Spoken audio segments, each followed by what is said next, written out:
Bapak Ibu sekalian, saya akan mencoba menjawab pertanyaan satu demi satu.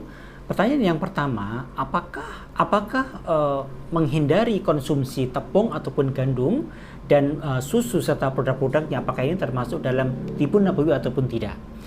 Untuk menjawab ini, terlebih dahulu saya akan menyampaikan tentang definisi tibu nabawi yang disepakati oleh para ulama. Para ulama sudah sepakat bahwa tibu nabawi ini harus mengandung paling tidak dua definisi. Yang pertama adalah syarat utamanya mutlak harus ada bahwa tibu nabawi ini harus ada dasar hadis ataupun ayat Al-Quranul Karim yang menyatakan tentang metode pengobatan ini. Jadi harus ada dasarnya firman Allah ataupun hadis yang sahih dari Rasulullah SAW. Kemudian yang kedua, definisinya adalah bahwa tibu nabawi adalah apa-apa yang digunakan oleh Rasulullah SAW, yang diucapkan oleh beliau, yang diamalkan oleh beliau, atau beliau berobat dengannya, atau beliau mengobati orang lain dengannya. Maka ini adalah tibu nabawi. Jadi jelas sekali bahwa harus ada dasar yang sahih yang menunjukkan, meriwayatkan bahwa Rasulullah SAW berobat dengannya ataupun mengobati orang lain dengan itu. Maka ini tibu nabawi. Kalau tidak ada itu, maka tidak bisa kita sebut dengan at-tibun nabawi ataupun metode pengobatan Nabi. Sehingga kita tidak boleh menisbatkan kepada Rasul kalau itu tidak ada dasar hadis yang sahih. Kemudian tentang yang kedua, apakah yang disebutkan seperti pantang gluten ataupun zat yang terkandung dalam tepung ataupun gandum dan pantang susu itu termasuk tibu nabawi atau tidak? Kita lihat bahwa ternyata di dalam buku At-Tibun Nabawi ataupun metode pengobatan Nabi dari karangan ulama yang sangat terkenal ya, yaitu Ibnu Qayyim al-Jauziyah. Beliau seorang ulama besar, seorang ulama yang alim ya. Beliau juga seorang dokter ataupun tabib pada zaman itu, yang beliau menulis sebuah buku dan di dalamnya ada banyak sekali pembahasan tentang At-Tibun Nabawi. Dan ternyata dalam buku itu setelah saya baca bahwa beliau pun menjelaskan juga tentang tepung, gandum ataupun susu. Ternyata banyak sekali hadis ataupun ayat Al-Quranul Karim yang menjelaskan tentang susu ataupun tepung ataupun gandum. Seperti misalnya dalam surat Muhammad ayat 15 ya.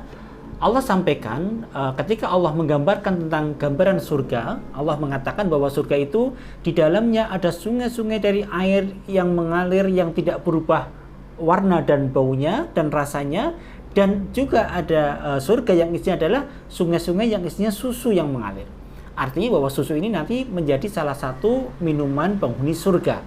Ini menunjukkan bahwa susu itu merupakan satu hal yang tidak dilarang dalam Islam, bahkan sangat dipuji dalam Islam karena dianggap sebagai minumannya penduduk surga. Kemudian dalam surat An-Nahl ya, surat An-Nahl juga Allah sampaikan dalam An-Nahl ayat 66 dikatakan bahwa di dalam binatang dan sesungguhnya pada binatang ternak itu banyak pelajaran yang bisa kamu dapatkan ya, karena sungguh kami memberimu minum dari binatang-binatang ternak tersebut dalam bentuk susu yang mudah ditelan ya bagi orang-orang yang meminumnya.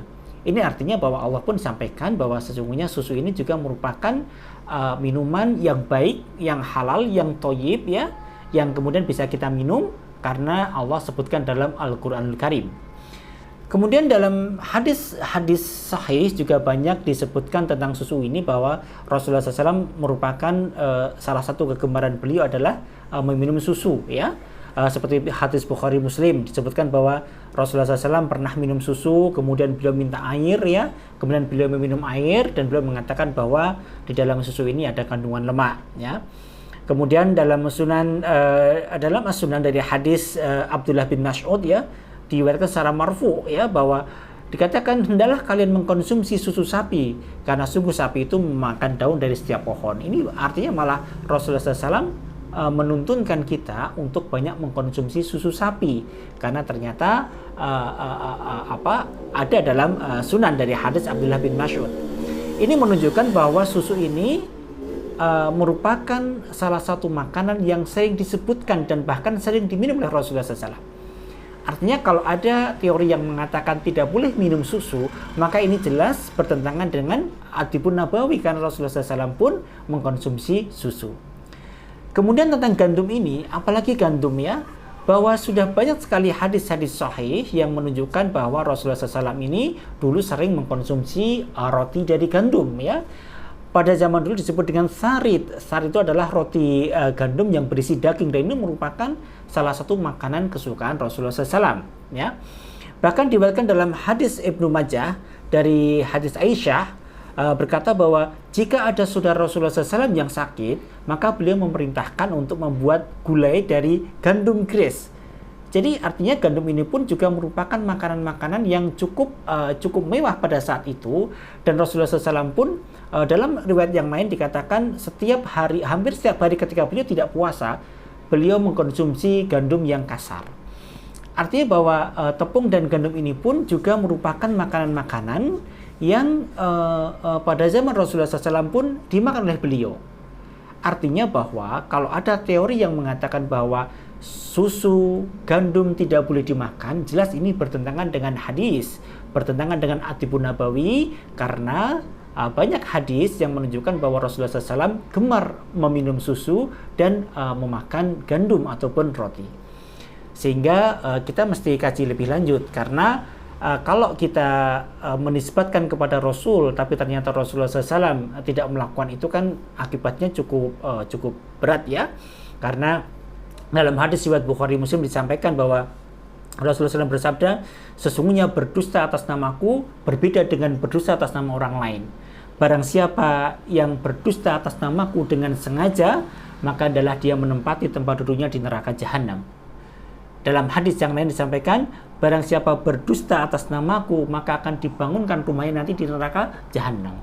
Jadi hati-hati sekali menisbatkan kepada Rasul kalau kita tidak yakin ada dasar hadis ataupun ayat dari Al-Quran Karim yang menunjukkan tentang itu. Jadi pertanyaan pertama sudah terjawab ya.